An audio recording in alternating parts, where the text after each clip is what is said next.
प्यारे विद्यार्थियों, आप सभी के लिए अनेक थोड़ा सा शुभकामनाएं। जोर से। आज हम सब मिलकर गोस्वामी तुलसीदास जी की प्रसिद्ध रचना कवितावली पर चर्चा करेंगे। एनसीईआरटी द्वारा कक्षा 12वीं की पुस्तक आरोह भाग 2 में पद्यखंड में संकलित गोस्वामी तुलसीदास जी की रचनाओं का बहुत महत्व है। कवितावली के प्रथम अंश की व्याख्या करने के लिए आप सभी के समक्ष मैं प्रस्तुत हूँ। दिलीप कुमार शर्मा, पीजीटी हिंदी, केंद्रीय विद्यालय नाभा छावनी, जिला पटियाला, पंजाब।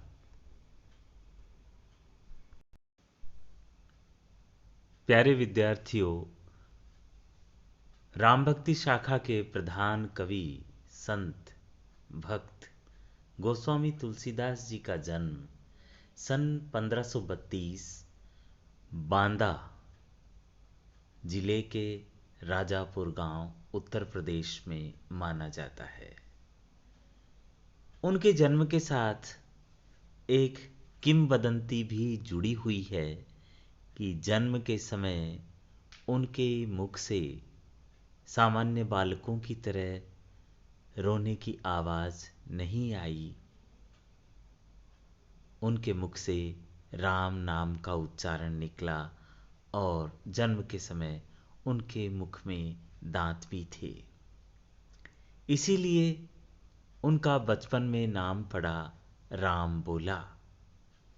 वही राम बोला बाबा संत नरहरिदास जी की कृपा से आचार्य तुलसीदास बना और अपने ज्ञान के बल पर उन्होंने अनेक रचनाएं लिखी। लेकिन कहा जाता है कि उनके जीवन में एक बहुत बड़ा परिवर्तन आया उनकी पत्नी रत्नावली की एक फटकार से। वे आचार्य तुलसीदास से संत तुलसीदास बन गए। उनकी प्रमुख रचनाएं रामचरितमानस, जिसे राम के चरित्र रूपी अमृत से भरा हुआ मानसरोवर माना जाता है, विनय पत्रिका, गीतावली, श्री कृष्ण गीतावली, दोहावली, कवितावली, रामाज्ञा प्रश्नावली इत्यादि। उनका निधन सन 1663 काशी में माना जाता है।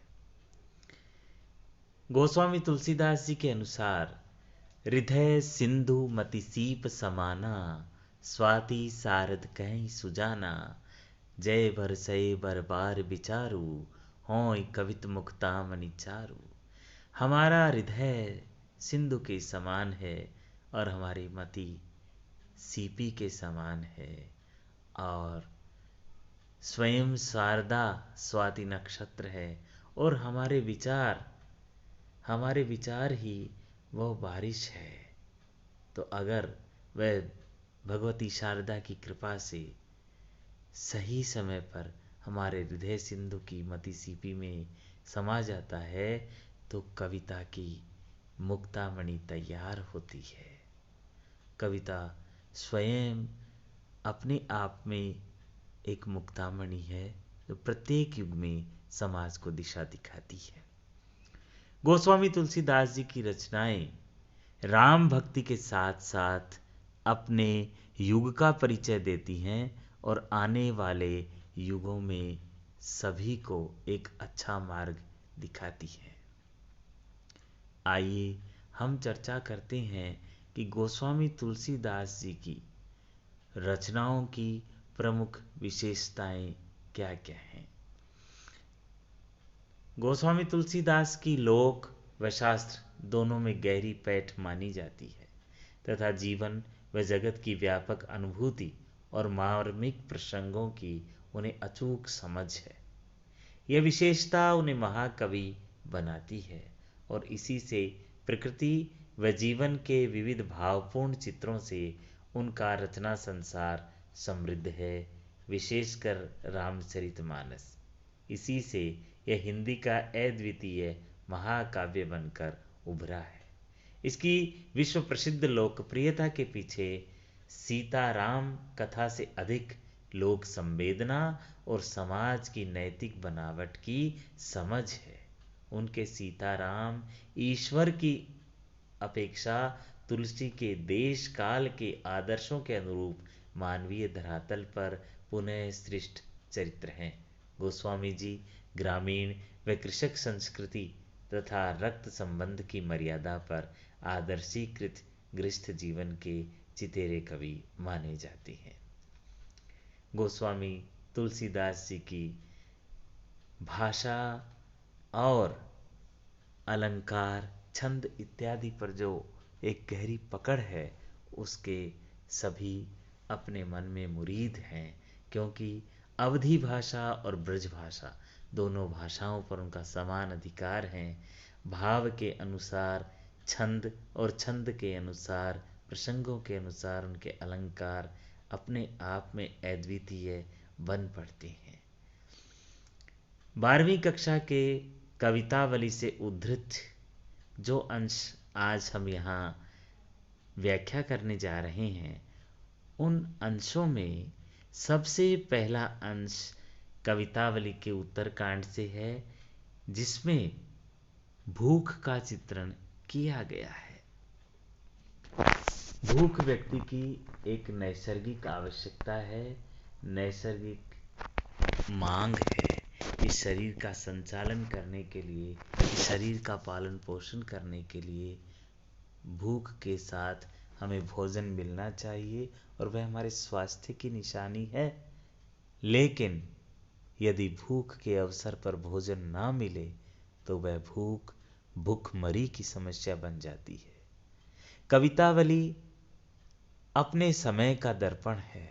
16वीं सदी में समाज किस तरह विषमताओं से जूझ रहा था, जिसमें समाज के प्रत्येक वर्ग, निम्न वर्ग भी, मध्य वर्ग, सभी एक भयंकर संकट, अन्न की कमी और परिवार का पालन पोषण न कर पाने की विवशता, अक्षमता से उपजा क्षोभ व्यक्ति को कितनी गहराई तक पीड़ा देता है, इस सब का चित्रण गोस्वामी तुलसीदास जी ने अपनी कलम से किया।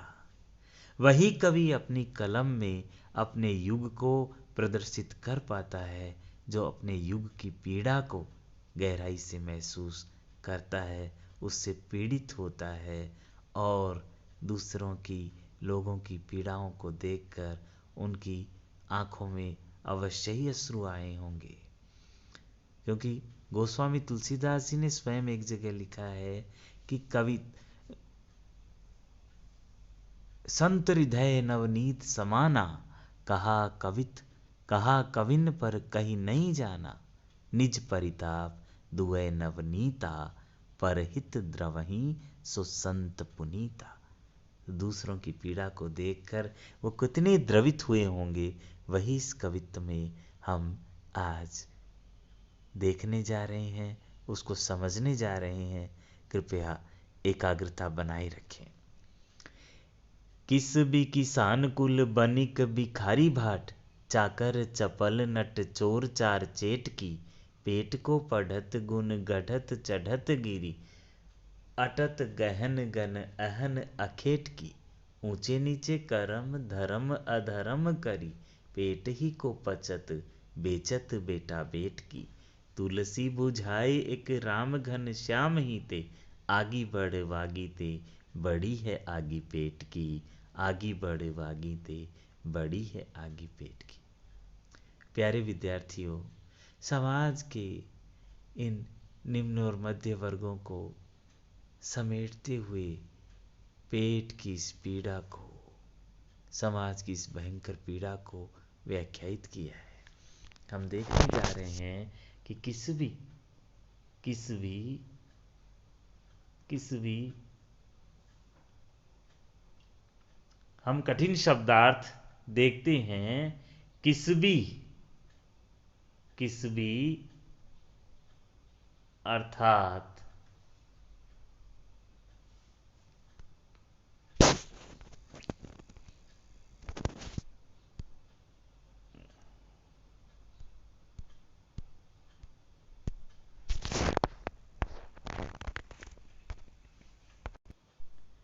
कठिन शब्दार्थ देखते हैं।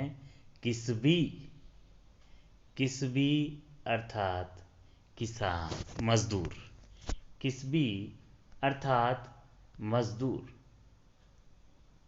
किसबी मजदूर है। किसान कुल अर्थात कृषक समूह, बनिक अर्थात व्यापारी, भिखारी भिक्षुक है, भिखारी भिक्षुक है और भीख मांग कर काम चलाता है। भाट अर्थात किसी की बिरुदावली गाने वाला समूह। चाकर, चाकर अर्थात टहल बंदगी करने वाला, नौकरी करने वाला वर्ग। चपल नट, रंगमंच से जुड़े कलाकार, वे नट हैं जो अपनी कलाबाजियां दिखाती हैं। चोर चोरी करता है। चार गुप्तचर्या करने वाला, गुप्तचर। जेठ की जादूगर। पेट को पढ़त, पेट के लिए समस्त कलाएं पढ़ते हैं। गुण गढ़त, गुणों को गढ़ते हैं, यहाँ तक कि पहाड़ों में चढ़ते हैं, पूरे दिन जंगलों में भटकते हैं शिकार के लिए, आखेट की आखेट करने के लिए। गौर करिएगा कि व्यक्ति अपने पेट का पालन करने के लिए, परिवार का पालन करने के लिए ऊंचे नीचे कर्म करने से नहीं झिझकता, धर्म अधर्म की परवाह नहीं करता। पेट ही को पचत, पेट के लिए व्यक्ति पचता है और दर्द की पराकाष्ठा यहाँ होती है कि वह अपने बेटा बेटी को बेचने से भी नहीं चूकता। बेचत बेटा बेट की, तुलसी बुझाए एक राम घन श्याम ही ते। गोस्वामी तुलसीदास जी कहते हैं कि राम की कृपा रूपी बादल से ही ये पेट की आग, जो कि बड़वाग्नि से भी अधिक तेज है, बड़वाग्नि से भी अधिक तेज है, वह पेट की आग राम की कृपा रूपी बादल से ही बुझेगी। बड़वाग्नि, बड़वाग्नि कहती हैं समुद्र की आग। आग के अनेक प्रकार हैं। जंगल में लगने वाली आग दावाग्नि, समुद्र में लगने वाली आग बड़वाग्नि, और पेट में लगने वाली आग बुभुक्षा जिसे कहते हैं वह जठराग्नि। जठराग्नि इसलिए कहा जाता है क्योंकि हमारे आमाशय का एक नाम जठर है। तो इसमें जो आग लगती है, जिसे हमें भूख महसूस होती है, वो जठराग्नि है। तो समुद्र की आग, पानी में लगने वाली आग सबसे भयंकर मानी जाती है, लेकिन भूख उससे भी ज़्यादा भयंकर है।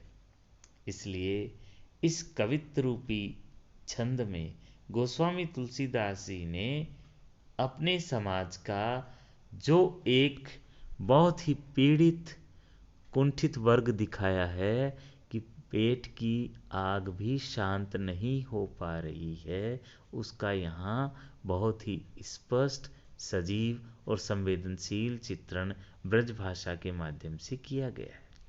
किसी भी किसान कुल में अनुप्रास अलंकार की छटा है। चाकर, चपल, चोर, चार, चेटकी में भी अनुप्रास है। पेट को पढ़त, गुण घटत, इनमें भी अनुप्रास अलंकार की छटा इस कवित्व में हमें दिखाई देती है। इसी क्रम में अगला जो कवित्व आता है वो बेरोजगारी। दोनों छंद हमारे यहाँ जो लिए गए हैं, भूख और बेरोजगारी का सीधा सीधा संबंध है। जिस व्यक्ति के पास कोई रोजगार नहीं होता, जिस व्यक्ति के पास कोई व्यवसाय नहीं होता, वह अपने परिवार का पालन पोषण सुखद तरीके से, संतोषजनक रूप में नहीं कर पाता है। कविता है खेती न किसान को, भिखारी को न भीख बली, बनिक को बनिज न चाकर को चाकरी। जीविका विहीन लोग सीध्यमान सोच बस, कहें एक एकन सो कहाँ जाई का करी। वेदहु पुराण कही लोकहु भी लोकियत, सांकरे सब पे राम रावरी कृपा करी। दारिद दसानन दबाई दुनि दीन बंधु, दूरित दहन देखी तुलसी हाहा करी। दूरित दहन देखी तुलसी हाहा करी। खेती न किसान को, खेती न किसान को, किसान के पास खेती नहीं है, अर्थात किसान साधनहीन हो चुका है। अनावृष्टि या अतिवृष्टि की वजह से किसान के पास अब अनुकूल वातावरण नहीं रहा, अनुकूल परिवेश नहीं रहा, और भयंकर गरीबी की वजह से अब वह बीज इत्यादि खरीदने की स्थिति में नहीं है। भिखारी को भीख नहीं मिलती, क्योंकि सारा समाज दुखी रहता है, इसलिए भिखारी को भीख नहीं मिलती। बलि, बलि अर्थात दान। दान हमारे यहाँ श्राद्ध पक्ष में जो दान दिया जाता है अपने पितरों के प्रति, अलग से भोजन निकाल कर हमारे छत की मुंडेर पर रखा जाता है कि वह काग आएगा और इसको खा जाएगा, हम वही एक हिस्सा गाय को देते, ये बलिदान माना जाता है।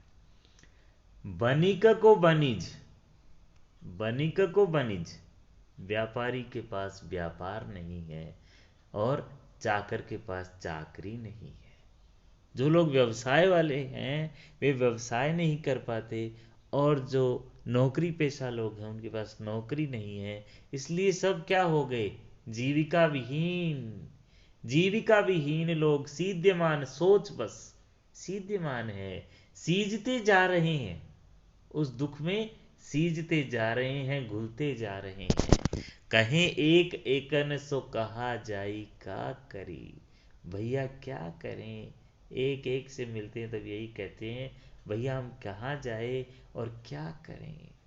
फिर याद आता है वेदहु पुराण कही लोकहु बिलोकियत, वेदहु पुराण कही लोकहु बिलोकियत। ये वेदों में और पुराणों में कहा गया है, अर्थात हमारे शास्त्र भी इसकी साक्षी देती हैं, और हमने लोक में देखा है। लोकहु बिलोकियत, साकरे सब पे राम रावरे कृपा करी। साकरे सब पे राम रावरे कृपा करी। वो लाइट बंद करे। दारिद दसानन दबाई दुनि दीन बंधु, दारिद दसानन, दारिद्रता रूपी, दारिद्र्य रूपी जो दशानन है, दशानन जो अपने 10 मुखों से इस समाज को त्रास देता है, बहुआयामी दृष्टियों से दारिद्र्य व्यक्ति को पीड़ा देता है। दवाई दूनी, वह अपनी दुगनी ताकत से संकट देता है, कष्ट देता है लोगों को।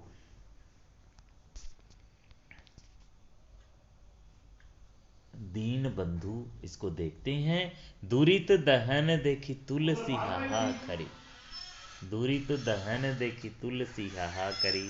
तुलसीदास जी कहते हैं कि हमने ये देखा कि इस पीड़ा को, इस दारिद्र्य रूपी दशानन को अगर कोई पीछे धकेल सकता है, इसको कोई हरा सकता है और इससे समाज को मुक्ति दिला सकता है, तो वो केवल राम है। राम रावरे कृपा करी, सांकरे समय पे। वही दारिद्र दशानन जो है, दरिद्रता रूपी दशानन ने कष्ट दिया, इसलिए कष्टपूर्ण समय को सांकरा समय कहा गया है। और राम रावरे कृपा करेंगे तो ही यह कष्टपूर्ण समय दूर होगा। गोस्वामी तुलसीदास जी ने अपने स्वयं के व्यक्तिगत जीवन के बारे में बहुत कम लिखा है। संयोग से कवितावली में इन 2 कवित्तों के बाद अगला और अंतिम जो छंद आ रहा है वह एक सवैया है। इस सवैये में गोस्वामी तुलसीदास जी ने अपने बारे में कुछ लिखा है, बहुत सुंदर रूप में, संक्षिप्त रूप में और पूरी विनम्रता के साथ हमारा यह लोक कवि, युगांतरकारी कवि यहाँ लिखता है। धूत कहो अवधूत कहो, रजपूत कहो जोलाहा कहो को, काहू की बेटी सो बेटा ने ब्याहब, काहू की जात बिगाड़ न सो। तुलसी सर नाम गुलाम है राम को, जाको रुचे सो कहे कछु ओ। मांग के खैबो मसीत को सोईबो, लेवे को एक न देवे को दो। मांग के खैबो मसीत को सोईबो, लेवे को एक न देवे को दो। धूत कहो कोई मुझे धूत कहे या अवधूत कहे। भक्ति के अनेक प्रकार हैं, उसमें कोई मुझे कुछ भी कहे, चाहे मुझे कोई राजपूत कहे, चाहे कोई मुझे जोलाहा कहे, कुछ भी कहे, मुझे उससे कोई फर्क नहीं पड़ता, क्योंकि मुझे किसी की बेटी से किसी के बेटे का ब्याह नहीं करना, और न ही मैं किसी की जाति बिगाड़ने वाला हूँ। अर्थात मैं समाज के छोटे छोटे वर्गों की सीमाओं से परे सोचने वाला हूँ, एक व्यापक सोच रखने वाला हूँ। और मैं किस चीज के लिए जाना जाता हूँ, मैं किस चीज के लिए प्रसिद्ध कहिए या मुझे विख्यात कहिए या कुख्यात कहिए, तुलसी सर नाम गुलाम है राम को। मैं तो राम का गुलाम हूं। जा को रुचे सो कहे कछुओ, जिसको और जो अच्छा लगे कहता रहे। मेरे जीवन की एक ही सच्चाई है, मांग कर खाता हूं और मस्जिद में जाकर सोता हूं। लेवे को एक न देवे को दो। मांग के खैबो मसीत को सोइबो, मसीत अर्थात मस्जिद। मांग कर खाता हूँ और मुझे हिंदू वर्ग अपने मंदिर में सोने भी नहीं देता, इसलिए मस्जिद में जाकर आराम करता हूँ। यहाँ गोस्वामी तुलसीदास जी ने बहुत कम शब्दों में, बहुत जैसे पीड़ा के बादल भरे हों, पीड़ा का सागर अंदर उछाले मार रहा हो, लेकिन एक दो बूंद छलकर बाहर आई है कि मैं केवल राम का गुलाम हूँ, मांग कर खाता हूँ और मस्जिद में जाकर सोता हूँ। इन सब कवितावली की रचनाओं में हमें कहीं कोई वायवीयता दिखाई नहीं देती। इन रचनाओं में हमें युग की सच्चाई दिखाई देती है। इसलिए गोस्वामी तुलसीदास जी को युग का कवि कहा जाता है, लोक मंगल की साधना का कवि कहा जाता है। प्यारे विद्यार्थियों, कठिन शब्दों को बारंबार दोहराएं, वीडियो को रिपीट कर कर देखें, और उसके बाद जब अगला चरण पूरा होगा तो हम प्रश्नोत्तर की व्याख्या भी करेंगे। इस वीडियो को बार बार देखकर, थोड़ा कठिन जरूर है, कठिन पद हैं, लेकिन इनको आप बार बार देखेंगे सुनेंगे तो आपके लिए सरल होगा। बहुत बहुत धन्यवाद, शुभकामनाएं।